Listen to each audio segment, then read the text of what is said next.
তো চলুন আজকে মাউথ আলসার বা মুখের যে ঘা হয় সে সম্পর্কে খুব সহজভাবে কিছু কিছু জিনিস জেনে নেওয়ার চেষ্টা করি।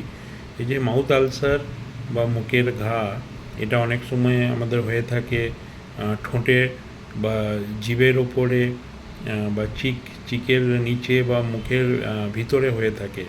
এবং সেটা দেখতে অনেক রকম কীরকম হয়, যে সাদাটে হয় বা ইয়েলো হলুদ রঙের হয় বা ব্রাউন রঙের হয়, এবং একটা লাল রঙের সার্কেলের মতো দাগ হয়ে যায়, এবং এই জন্য আমাদের খেতে খুব অসুবিধা হয়, অনেক সময় ব্যথা করে। কখনো কখনো এটা নিজে থেকেই ঠিক হয়ে যায়, এক সপ্তাহ দু সপ্তাহের মধ্যে নিজে থেকেই ঠিক হয়ে যায়, বা কখনো কখনো ঠিক হয় না। না ঠিক হলে ডাক্তারবাবুর কাছে যেতে হয় এবং ডাক্তারের পরামর্শ নিতে হয় এবং ট্রিটমেন্ট নিতে হয়। তো এই যে মাউথ আলসার, এটা কী থেকে হতে পারে, অনেক কী থেকে হতে পারে।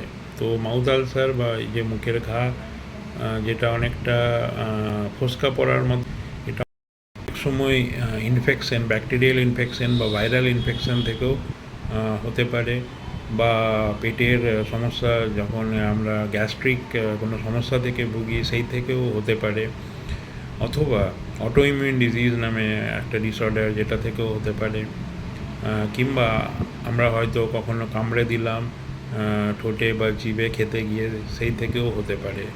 এছাড়াও আরও বিভিন্ন বিষয় থেকেও এটা হওয়ার সম্ভাবনা আছে। এবার আমরা জেনে নিই যে কী কী টেস্ট করা যেতে পারে এটা জানার জন্য।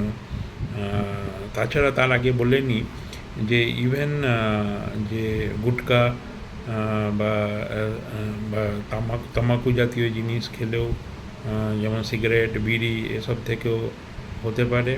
কিন্তু গুটকা বা তামাকু এগুলো থেকে অনেক সময় ক্যান্সারে পরিণত হতে পারে, যেটা আমাদের সতর্ক হওয়া উচিত বা ডাক্তারের কাছে যাওয়া উচিত কোনো এরকম সন্দেহ থাকলে।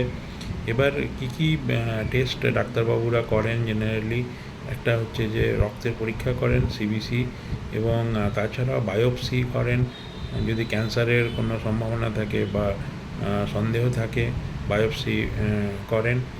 সো এই সব জিনিসগুলো আমাদের জানা উচিত। তো আপনাদের যদি ভিডিওটা ভালো লাগে তাহলে লাইক শেয়ার করবেন, এবং যদি কোনো প্রশ্ন থাকে তাহলে করতে পারেন। অসংখ্য ধন্যবাদ। এর পরের ভিডিও দেখার জন্য অনুরোধ করে রাখলাম। অসংখ্য ধন্যবাদ।